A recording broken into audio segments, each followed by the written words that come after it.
Okay, thank you. So I'm really delighted to introduce Carlos Manuel Rodriguez. He's been a friend of mine for a couple of decades. I met him originally in Costa Rica when he was the Minister of Environment. Carlos, welcome to the Beehive. We're delighted to have you here. Oh, I'm so delighted to be here with you all at the Beehive, Brett. My pleasure. I wish this were live. This is obviously pre-recorded, but we're doing our best because we thought it was really important that you all in the audience today hear from the man who I call one of the largest, if not the largest, environmental funders in the world. And I'm sure he laughs when he hears that because Carlos Manuel, I don't know if you remember, but at one point I was asking you, so when you were about to step down as environment minister, I remember at one point years ago saying, so what do you want to do next? And you said, I said, you want to be president? And you said, no, I want to be finance minister so that I can solve all these problems. Do you remember that? Of course I remember that because I think I was one of the first ministers of environment that understood that the challenge was not convincing the president, the head of state, of supporting rather than being able to provide the minister of finance with the right data in the right language, and that is the financial language. With the ministers of environment, we're always pursuing support from the Minister of Finance to increase the budget of protected areas and the operations. But if you're not able to prove the return on that investment to the Minister of Finance in data, in language, in numbers, they will never support you, and you will be marginalized by the political system. So I understood that very early in my career.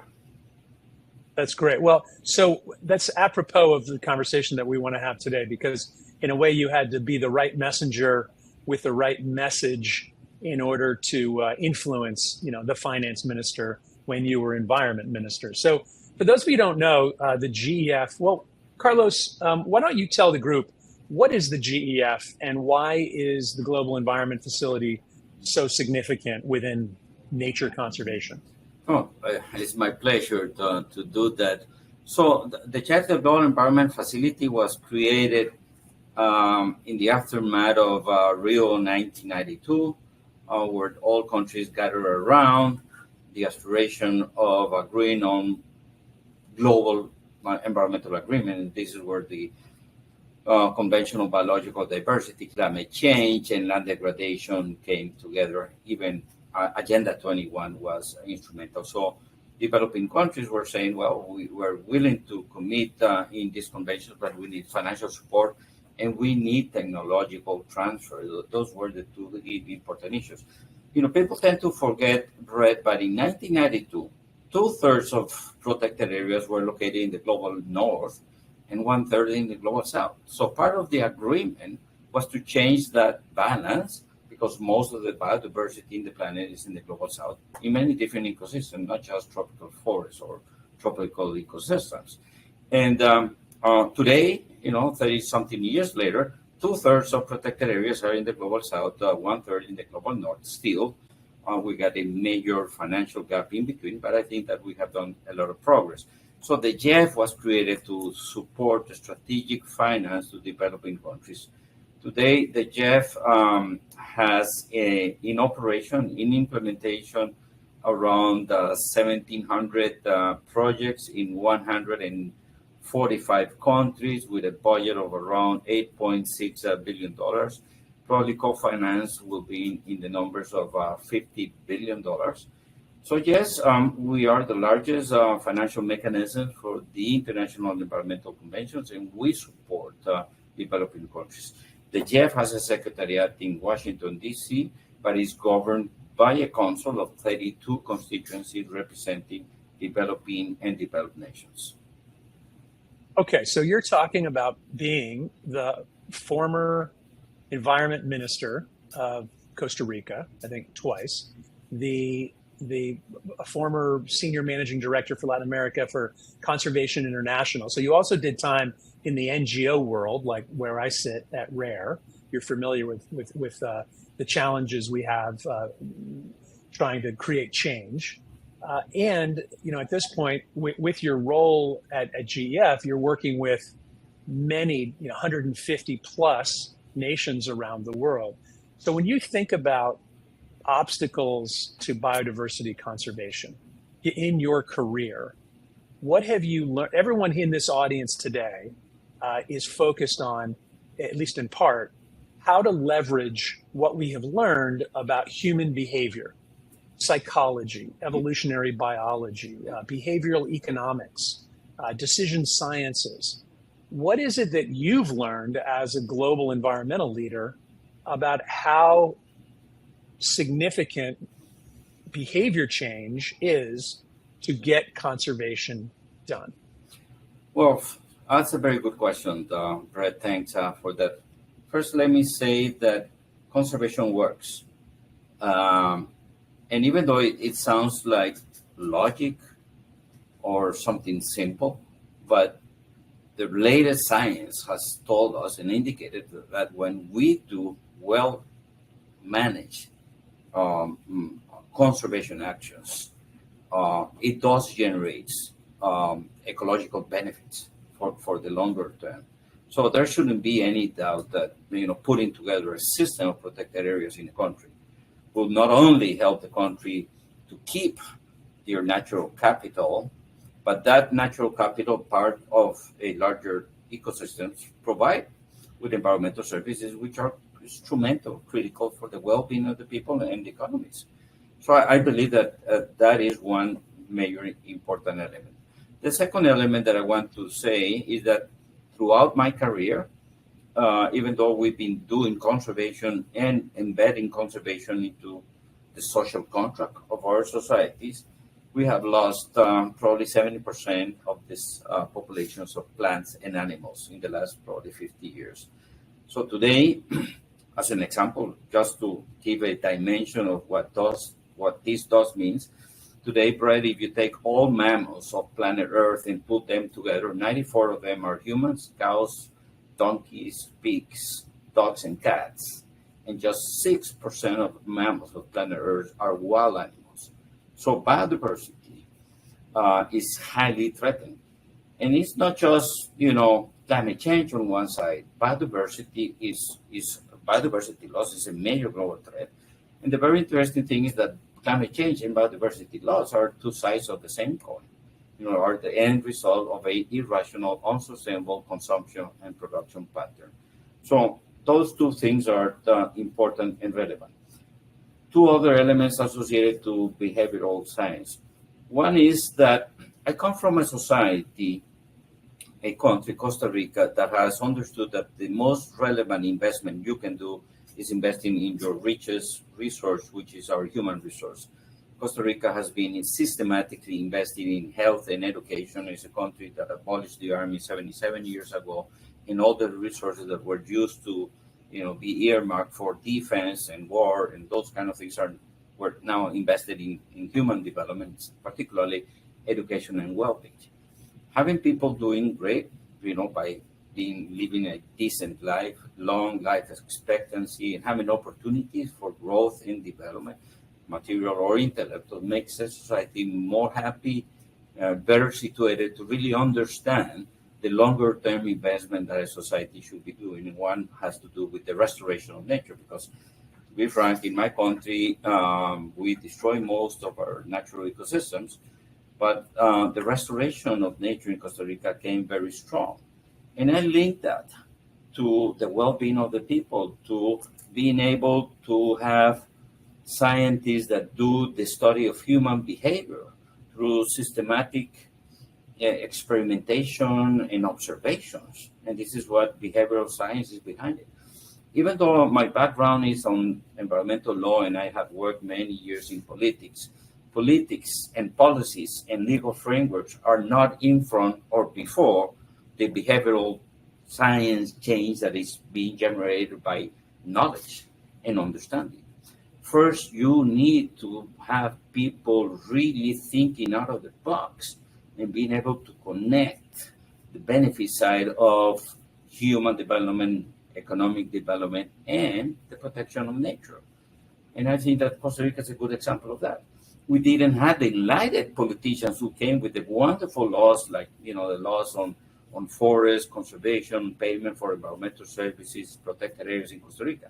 It was the society that was taking us over there because we Costa Ricans, we felt the impacts, the negative impacts of losing 80% of our forests. Today, we restore 40% of the country. This is around 1.2 million hectares. And today you can see jaguars and tapirs, where I never, ever in my life expected to see because I thought that those areas were totally destroyed by human development and restoration was going to be limited to what humans knew. But let me tell you, nature is more wise than us, and nature was able to take advantage of what Costa Ricans offer to her. And today, we can, if you want to go with me, I can guarantee that you see a tapir in an hour. Where I can take you, you can see a tapir in an hour. In other countries, it would take us months to see one of these charismatic, wild, neotropical animals. So to me, when I started my career in conservation in Costa Rica, as you know, in the early 1990s. And I can remember hearing the famous quote from Pepe Figueres, the liberator, the first president, when he said, we can abolish the army now that we've won the Civil War. We don't need an army if we have enough teachers. And to me, that has stuck with me ever since, because now that I think about conservationists, you think about those who study the tapir, those who study the jaguar, those who've studied, the sea turtle, any of the majestic keystone species of the world. Those have been traditionally the conservation leaders. And yet the more I think about it, as I get into, the fourth decade of my conservation career, I think there's really only one species, Carlos, that we need to understand. If we study and really understand humans, if we know what motivates humans, the way you know how to motivate a finance minister, we can make the kind of change that's necessary. So coming back to the GEF and your experience, how are you within the GEF as you think about your scientific and technical guidelines, how you review proposals? I've heard a lot recently about as high as the UN. Secretary General Gutierrez has as one of the UN's 5 big priorities, bringing in and leveraging behavioral science.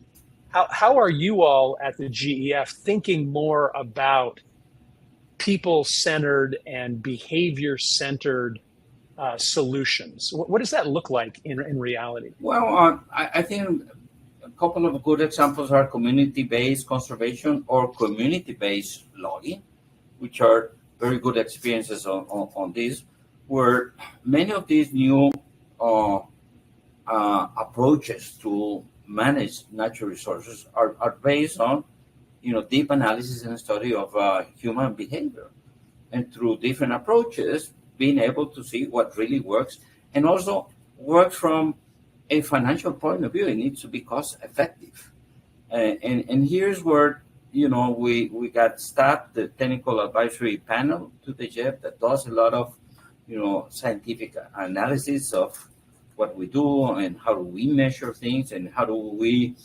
look for more effectiveness in those investments that we're doing.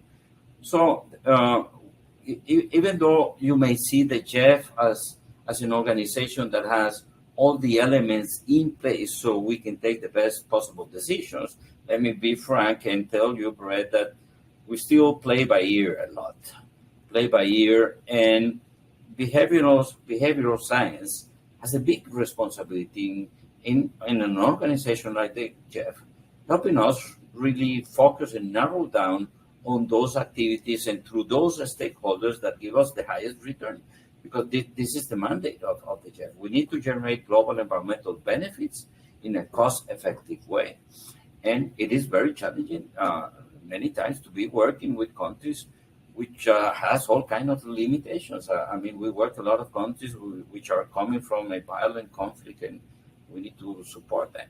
So yes, the study of human behavior and how we really move the sustainability agenda in that context is extremely important to us. So if you could tell us, first of all, thank you, Carlos. That's certainly music to the ears of many of the folks in the audience here, to hear somebody at the helm of such a big institution as the GEF saying that.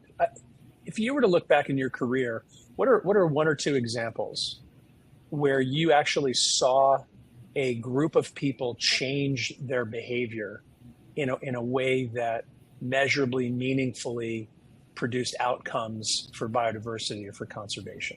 Okay. Any that stick out for you? Oh, yes, quite a few, and many of them are related to an economic incentive. It's not just that person or that group of person understanding the longer-term benefit vis-a-vis the short-term win, which has to do with economic opportunities and building for those economic opportunities.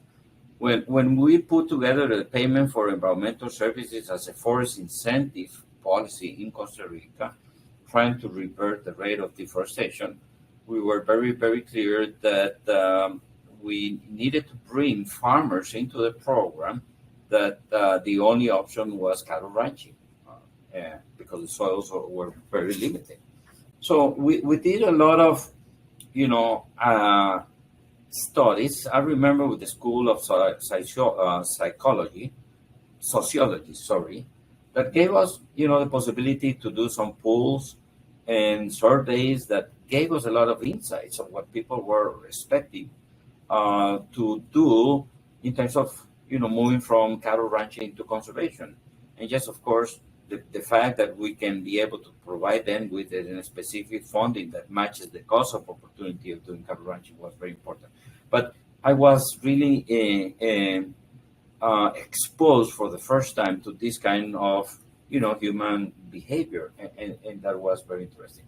And yes, of course, tourist guides and how the generation of the, early squatters to a frontier area, the first farmers that were pushed by the agrarian reform policies, and how they clear the forest, and see the change within that generation and their kids. Most of the kids of the early colonizers of the frontier areas in Costa Rica are now tourist guides, making 100 times more money, managing 2 languages, and being able to take their kids to the university based on an income that is based on conservation, that is based on rational, scientific-based decisions from politicians. What I love about that example from Costa Rica is that it harkens back to RARE's early history in Costa Rica back in the early 1990s, where we actually were teamed up with Tamara Budowski at Horizontes Nature Tours, which was the homegrown Costa Rican major operator, and Dan Jansen up in the Área de Conservación Guanacaste and the National Park Service to train local nature guides across the whole country. And what we learned was if they could learn English and they could learn a little natural history, they had the skills that would make them the best local nature guides. And what was really cool about that was to see the sort of social norm, and this is where I see it through a behavioral lens, where once you had social proof in a community, hey, these kids are getting really good jobs as nature guides, then you would have social pressure such that all of a sudden we saw other teenagers in Monteverde and in Osa walking around with binoculars learning the names of birds because they saw that this was going to be the future. And I feel like that's, you know what I'm talking about. I mean, that is what happened. The other day I was talking with a guy who's probably in the top 100 birders in the world.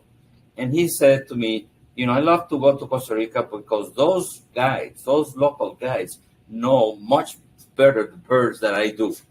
And this is a top, renowned biologist. I got another example, which is very good, which has to do with Costa Rica doing the National Biodiversity Inventory in the 90s and early 2000s.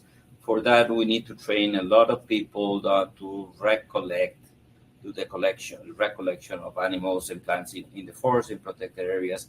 And we create the concept of the parataxonomist. It's not a taxonomist, it's a person who is well trained to recollect and classify animals. And we decided to invest in women who live in nearby communities to the protected areas where we wanted to do the collections. And this was great because before those women, they didn't have an income, a salary.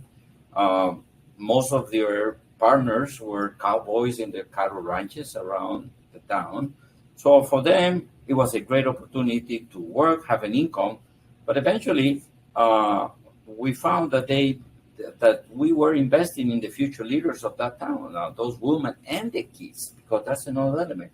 Many of those women had to take their kids to their work in the park because they had nowhere to leave the kids with. So they took the kids helped them in the recollection.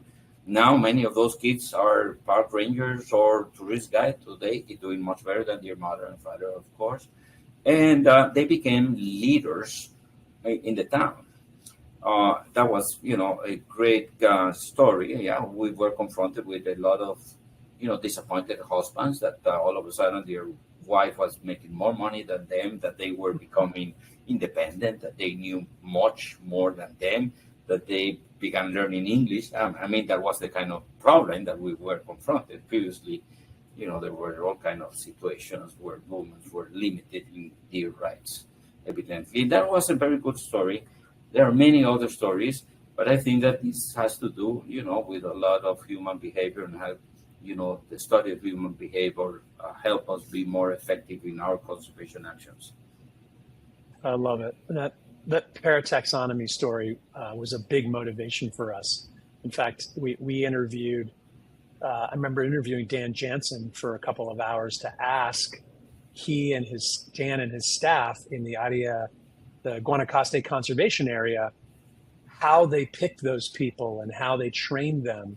And we stole a whole bunch of those ideas to bring to these old guide training programs. So and I've exported those lessons to lots of other places. So, yes.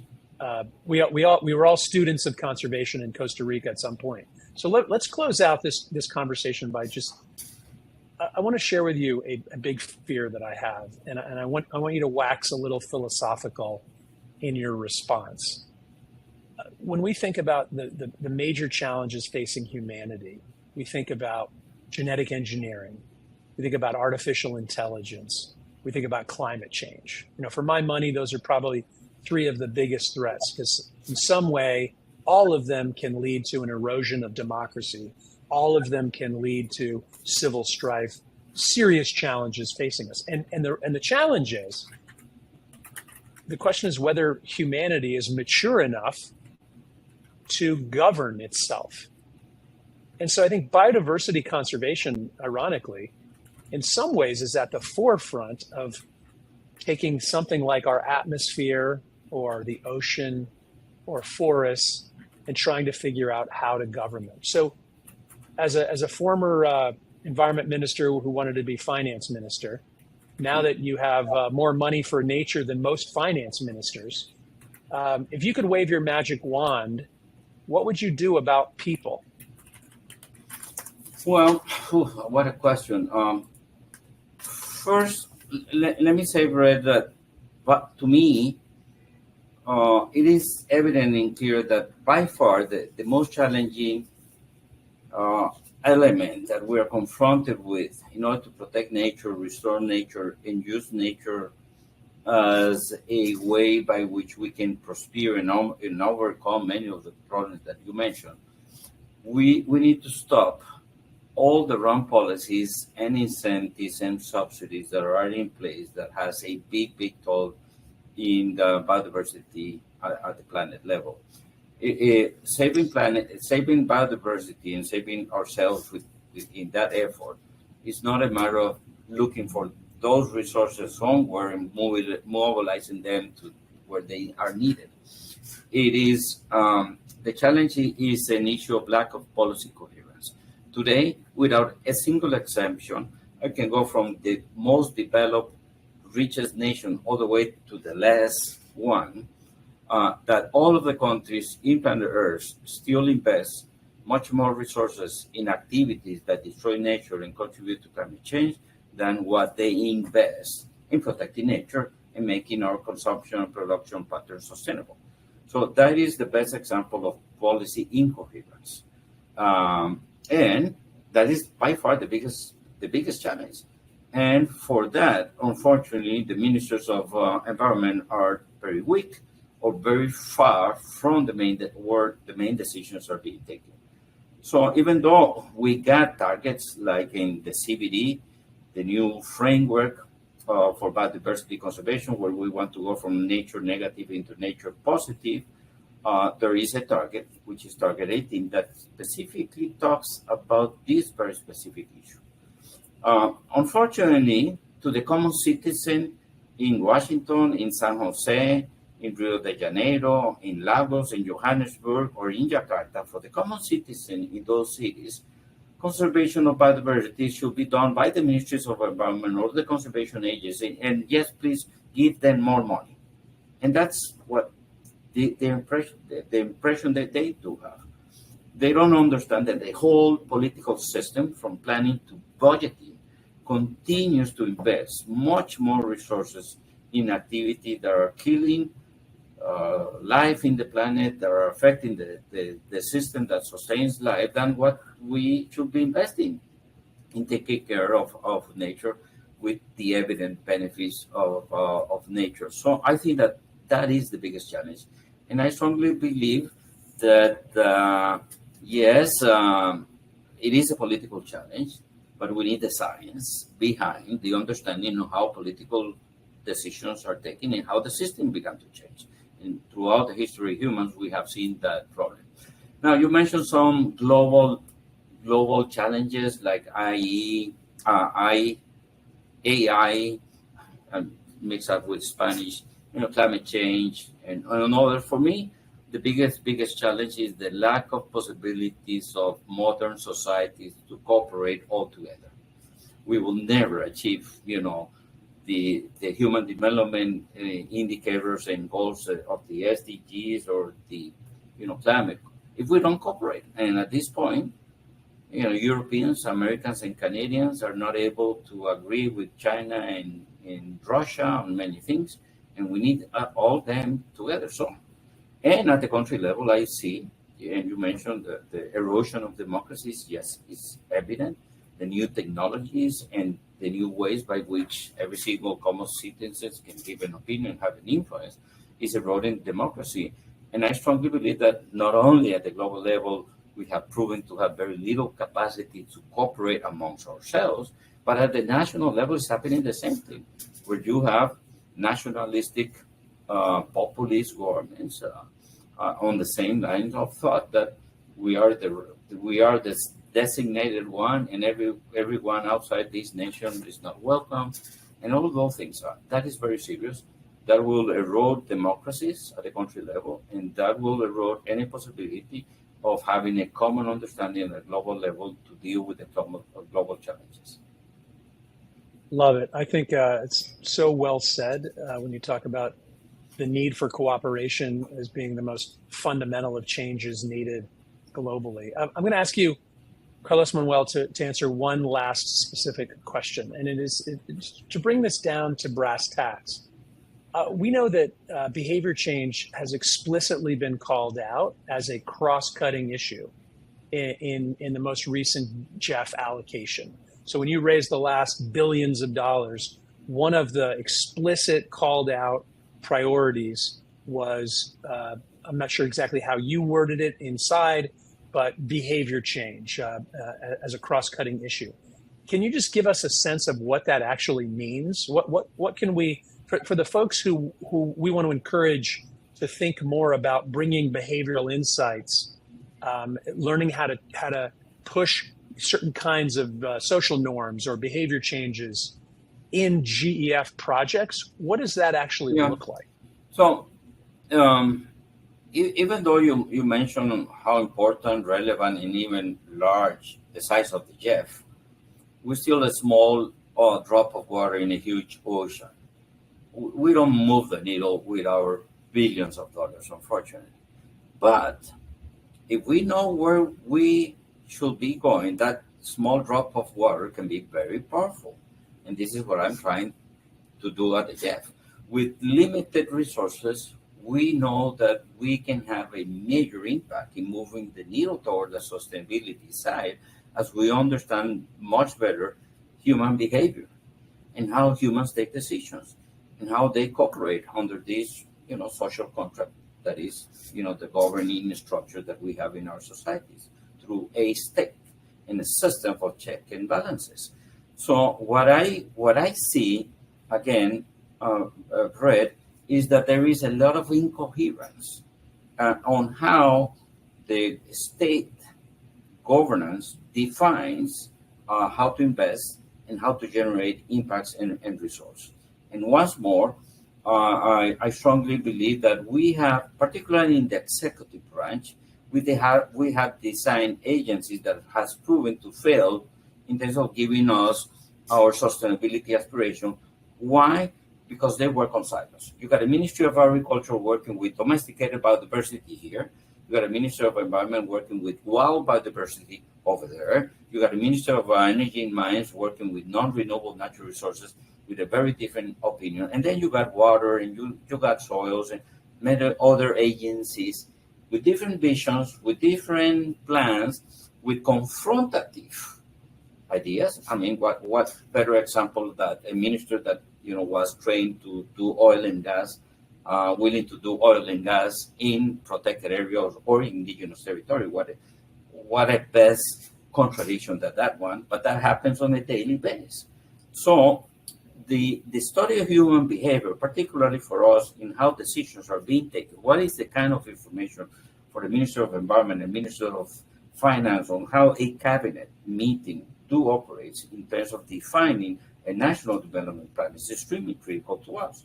And we strongly believe that, yes, there are areas that are not accounted for in that decision-making process that are extremely important.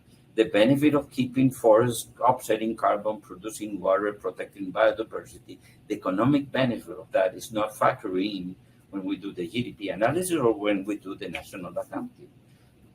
That has an implication on how countries define the objectives and the expected outcomes of their national development plans, but also, and very important, in how they distribute resources in national budgets. And if we are able to really understand that there is major institutional failure, the agencies the institutional settings, particularly having agriculture, environment, energy, and mines divided in the executive branch, has proven to be the perfect storm from the institutional point of view because they have proven to us that has been failed big time. Let's look at the case of Costa Rica. Costa Rica has the Ministry of Environment, Energy, Mines, and Water and Ocean in the same place. Guess what? It's not a surprise to see that Costa Rica is ahead of many other countries that still have that division within energy and mines on one side, ocean somewhere there, nature conservation in the Ministries of Environment.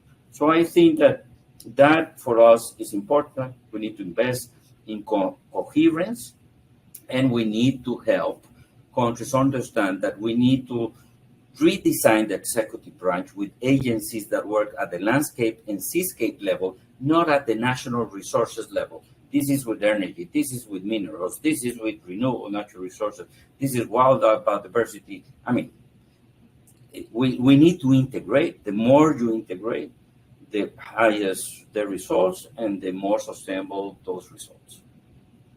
Excellent. So from Costa Rica, we're hearing a call for coherence and for a coordinated cabinet and the insights needed to change human behavior. He's a trekker. He's a surfer. He's a naturalist. He's an ambassador, and he's an incredible leader of GEF. So Carlos Manuel Rodriguez, thank you so much for joining us here today. It truly is a pleasure. My pleasure, Brett, and thanks for inviting me to Beehive. It's been fantastic to me.